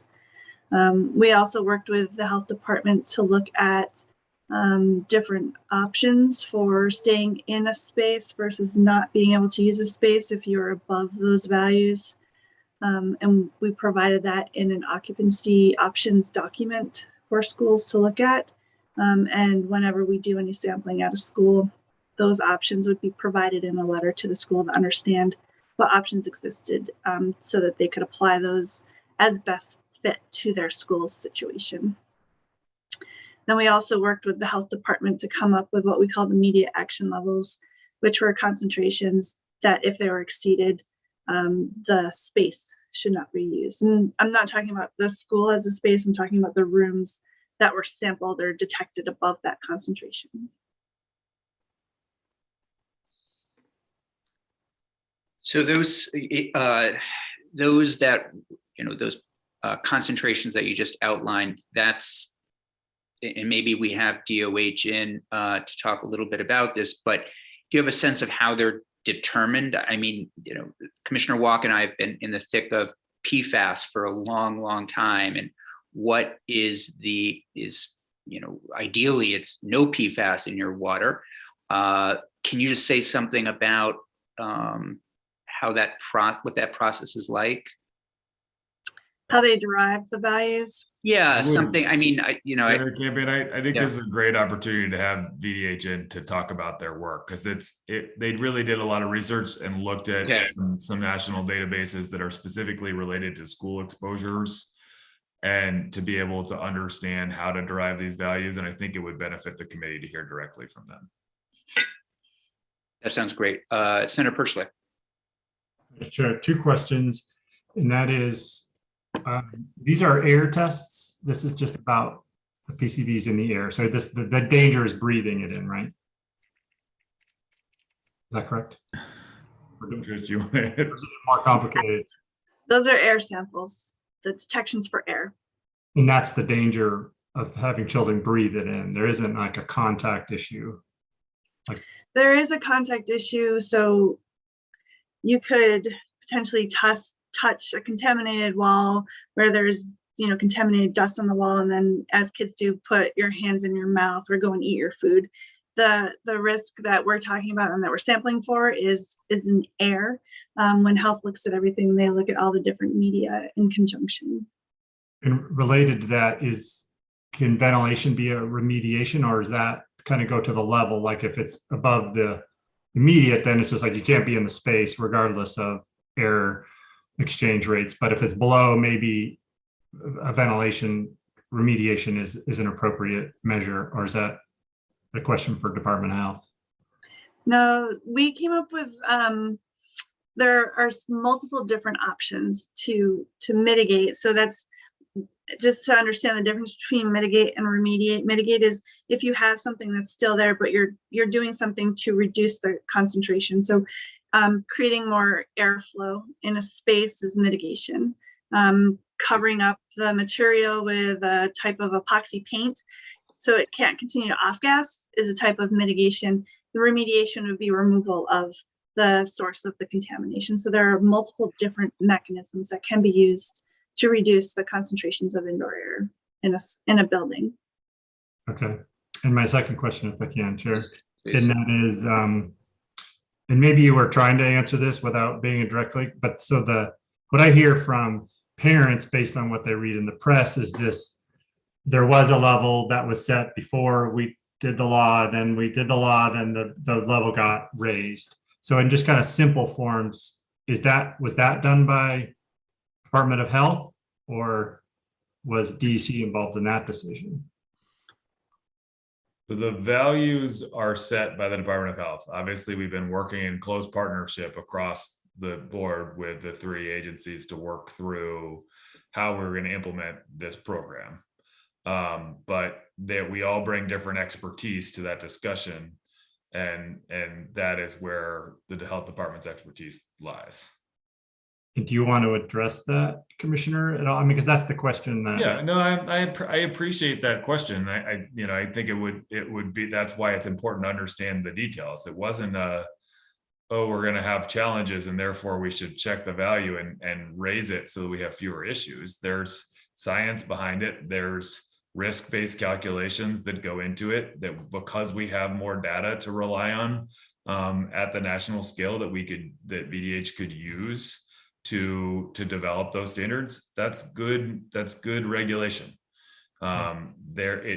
It recognizes that there are different risk factors, different exposure pathways, all of those things, and therefore it's not simply a hazard-based approach, which a strict health-based standard really looks at. And so I think this is it's been really good work that VDH has not gone into they've gone into it very deliberately, knowing that it's difficult and it's difficult to communicate. And I think that they've done a really good job, and I think you should hear from them. Yeah, and so just last point is, but didn't they do that work when they set the lower standard, or is that what your point is on a hazard standard that they when they set the earlier standard, or when the state set that earlier standard, they did that just like, we know it's dangerous, so we're going to set a low standard, but we're not going to do all the work that you just talked about. But now they're realizing, well, let's fine tune this and do the more. I think we, all state agencies, are constantly looking at the best available science, understanding exposure pathways, same kind of conversation we've had about lead and other things, right? Trying to understand both what the health-based exposure is, what background levels might be, what we know about how much time somebody's spending in an individual space, all of those factors that they can analyze to look at what the sort of overall exposure is.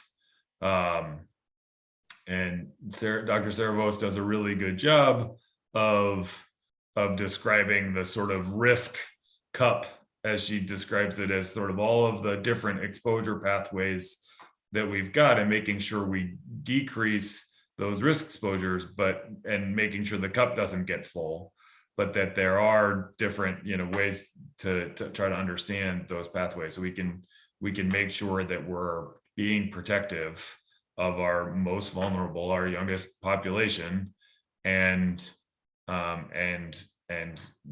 creating pathways to mitigate those concerns. Thank you. Ms. Capolino, how many schools are we looking at have been identified during this? She's no longer there. Mr. Fisher, how many schools have been identified as having been constructed before 1980?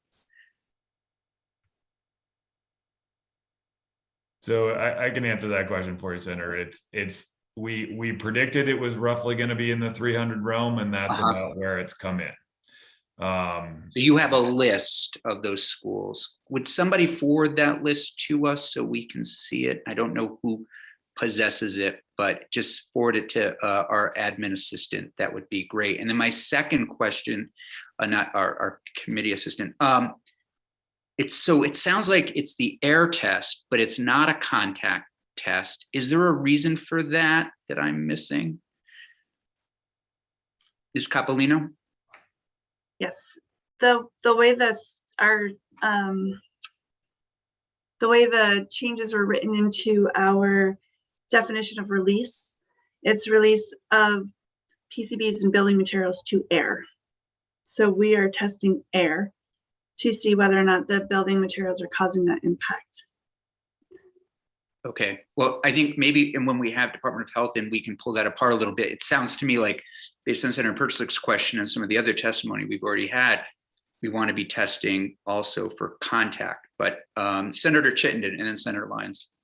I want to amplify what Senator Perchlik said, that I'm hearing from a lot of constituents that they're concerned that these thresholds were just adjusted just to make the test look better. So as much communication as you can all give to me to communicate as to why these thresholds were adjusted would be very helpful as I work with constituents. My question that is really about, and I'm glad we're focused on schools, because our kids are our future and they're the most important thing, and we need to make sure our schools are safe. But I'm curious, is this isolated to just schools? I think of hospitals, municipal buildings, prisons. I think of public venues. How much are we extending our gaze about this health concern beyond just our school infrastructure? So I'll start, and then Trish, please jump in. That's a great question. It is not only a school issue, for sure. PCBs were used in building materials in many different places, in many different settings. We see them primarily in sort of larger commercial, industrial buildings and municipal buildings, that sort of thing. But it's a universal piece. What you have directed us to do is to focus that on schools. But you did include language that included the release of PCBs from building materials into indoor air as a release that we regulate at the Department of Environmental Conservation, which has it become part of our normal sort of cleanup processes. And so for buildings that are going through brownfields programs and things of that nature, or site cleanups, that is now a part of that process. Senator Chittenden, please. Just a quick follow-up, sorry, Senator Lyons. I would also be interested at some point, Commissioner Wade, to know how the moratorium on school construction aid from 2008 might factor into how we want to revisit that so that we prioritize and focus the resources to the schools we identify to have the most serious health concerns. Right now, I believe it's left to each local school district. So as we start to remediate these things, I'm wondering how we need to revisit what we used to do when it came to using the state lens across all of our infrastructure and prioritizing dollars availability to our schools. I certainly appreciate that question. I would defer to my colleagues at the Agency of Education, as that's not something I can speak to. Mr. Fisher, want to say something about that?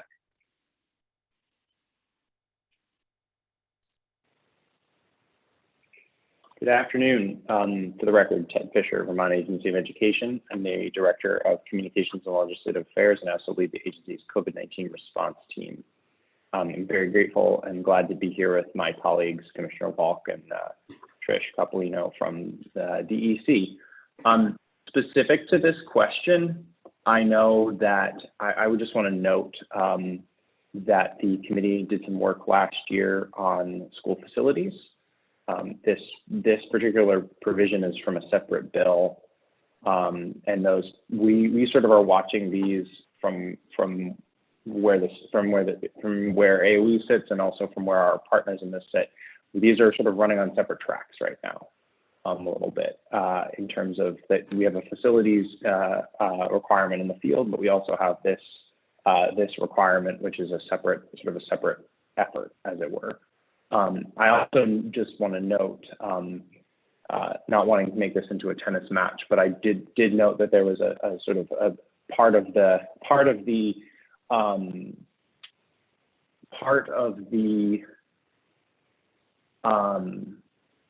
provision and law in the big bill from last year in Act 74 noted some additional policy action on this. One thing that I will just note is that the school construction moratorium and the work that we are doing as part of, I'm so sorry, Act 72. I apologize, I have it in front of me and I forgot it. There's going to be quite a few different things, and as a result of that inventory, we project to come through that you might want to consider as part of sort of prioritizing that funding. I think PCBs is one, but potentially we know that there will be others as well. And I'll just note that I am unfortunately an imperfect vessel for school facilities today, but we do have a legislative report that we submitted to you all a few weeks ago talking about the timing of our facilities inventory and facilities assessment, which has been pushed back in part due to the ongoing COVID-19 pandemic. Senator Lyons. Thank you, and thank you for being here. This is terrific information, and it helped me respond greatly to my constituents. The question I have really is about the infrastructure bill that we just received, and so much of those resources are going to municipalities. And I don't know whether there's been any assessment of how much or if any of those dollars are possible for either remediation or capital expenses for rebuilding for schools that are affected. So does any one of you three, have you looked at the guidance for the infrastructure funds or reached out to local communities, municipalities to understand what is possible? So Senator Lyons, while Ted's writing, I would say that my only question to you is, do you know which source of, there's so much infrastructure money flowing these days? It's just the big bill that has just come to us and is going to municipalities. And frequently there are guidelines for the use of those funds. And I don't know whether they translate to schools as well as municipal bridges and roads and buildings. So I haven't looked at that, and I think that VLCT may well have looked at that. or AOE. I don't know if you've looked at that. It may be a dead end, but it would be helpful given the magnitude of the work that's before all of the schools that you've identified, the 300 or so. Maybe there's something there, maybe not. And I didn't know whether you had researched that or not. So I guess not. And that's okay, but I don't want to speak for the commissioner, and I'm sure that DEC has its own work on the infrastructure bill. But for specific to schools, I was just making a note to check with friend of the committee, Dr. Briggs Campbell, our COVID Federal Emergency Funds manager, who I know has done a review of the infrastructure bill, and I'm unfortunately unable to speak to whether any of the municipal funds would be and what the technical things would be there. So, and she is sending me a message right now, so I will mute myself and see if I have anything that might be valuable right now. that's good. You can put my question to rest. I keep wondering about this. No, it would certainly be good to know, and it's certainly helpful to clarify in many ways, because there's lots of sort of the cartoon seeing dollar signs around a number of topics, and each of them has their own strings attached, and we should understand whether or not they're available for use or not, and which ones are more flexible or not. I mean, I'll defer to AOE on that one. I think that they can get back to you probably with more information and what we know. If it's anything like what's in our world, they haven't really given us a ton of guidance yet as to what we could use it on. Well, and is there a way to influence that guidance? You know, I remember some of the ARPA funding that we had as we were getting it, we were giving, not us here in the legislature necessarily, but asking questions and trying to get some support through various administrative channels. So I don't know whether that's possible or not at this point. Mr. Fisher, sorry to be the rapid. Yeah, I apologize for being the rapid bearer of bad news. Nuts. There are two school-specific programs, and unfortunately, they wouldn't cover something like PCB remediation. Along the lines of what the commissioner just said, we are still in the process of sort of doing that interpretation and waiting for guidance. Unfortunately, and of course would do the similar sort of to what you just said, Senator. We do similar engagement with our U.S. federal leadership and Secretary Cardona and the folks of the U.S. Department of Education for clarity there. But these seem to be pretty disparate from what we're talking about here. So I don't want to leave a potentially uncertain ray of hope there that this might help, because I'm not sure that it would. But you haven't given the ray of hope, unfortunately. But I appreciate your reaching out quickly. But it'd be great to keep an eye on that one. I do think the what some of your stakeholders in this committee are probably hoping to hear, and part of the discussion that sort of was put off at the end of the last session for time, and which we still need a lot of inputs in terms of what the potential costs of either mitigation or full remediation strategies might be.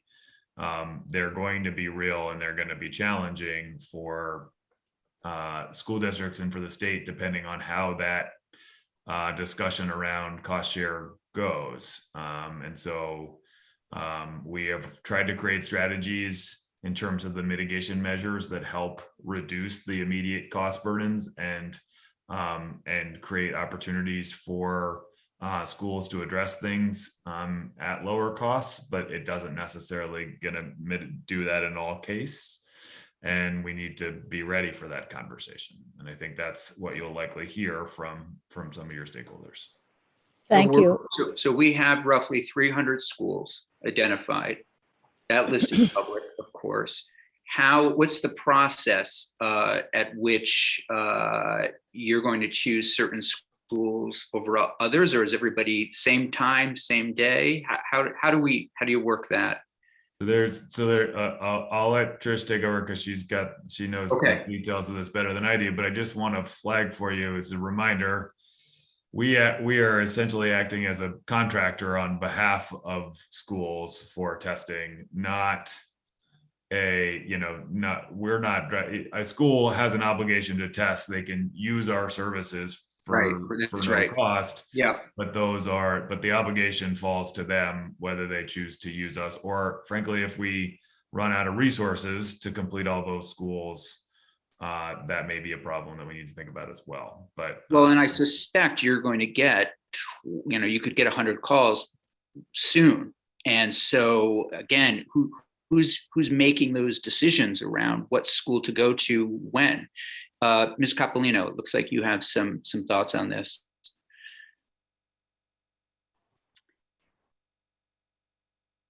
Our thoughts on how to prioritize a school is there are 3 different ways. One is if a school is volunteering right now to have their school sampled, then we'll try and make that happen. We're looking at schools that have renovation plans in progress or planned to happen soon. We'd certainly want to sample those schools in advance of any renovation planning and putting funding aside for those renovations.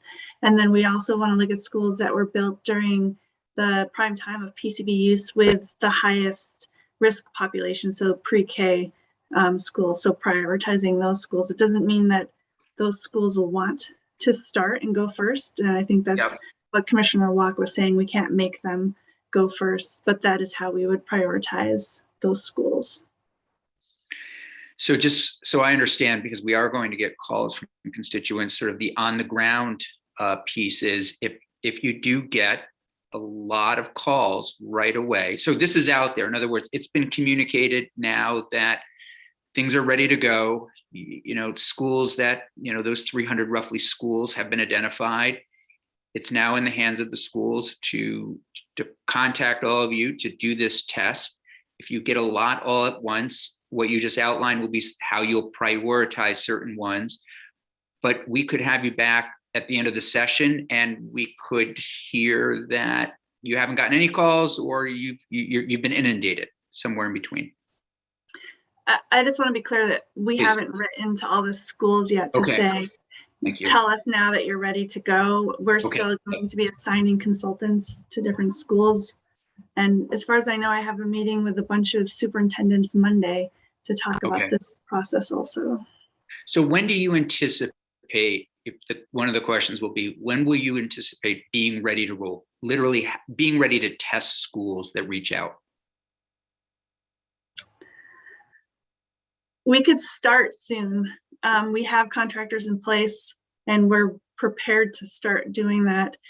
I think we're going to have to just go slowly, just to make sure that we can handle all of the work that comes in. I wouldn't want to have a bunch of schools sampled all at once and then not be able to respond effectively to the data that comes back to us, to be able to assist them appropriately.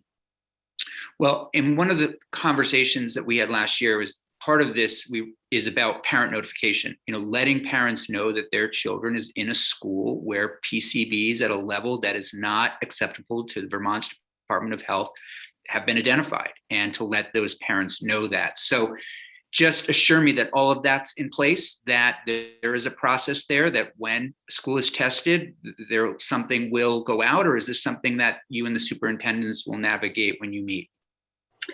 We worked with the Department of Health to come up with form letters for the schools to give to their stakeholders and their community. And then we've also worked on letters for the schools to provide back information on the results of the testing. We're also working on getting a final database up for everyone to be able to see publicly. It should be available in March, where all the data can be found for each school.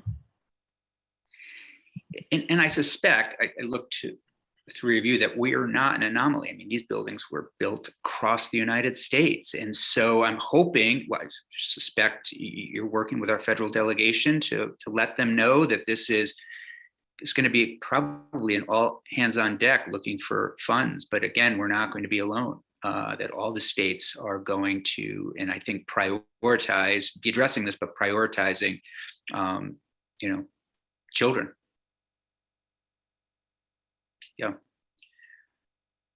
Other questions or comments from the committee at this point? We'll have the Department of Health coming in, I think, tomorrow to talk to us about a few other things related to lead, and we'll pepper them with questions then. Anything else? Commissioner, Mr. Fisher, Ms. Capolino, final questions or comments from any of you? This has been very helpful. Commissioner? No, just wanted to thank you for having us in, and I think you will find for those who are getting questions, and I imagine you all are, about the levels and how and why they changed.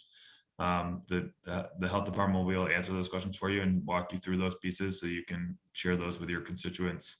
Trish, I think it's also probably useful for us to share some of the materials that were part of our release last week with the committee assistant so that you all have those and can see what we're planning on and doing with schools. We'll make sure we get that to you. And Mr. Fisher, I think a final question to you. Is the agency working on sort of an emergency plan related to this? I mean, if all of a sudden there are 25 schools identified right off the bat that there are levels that are unsafe for children to be in, are you thinking sort of, I mean, we'll call it the Macy's, project. Are you looking already to identify where different buildings that are empty? We know that things have evolved in terms of malls and stores and empty spaces. Are you all coming up with a plan? Just reassure us.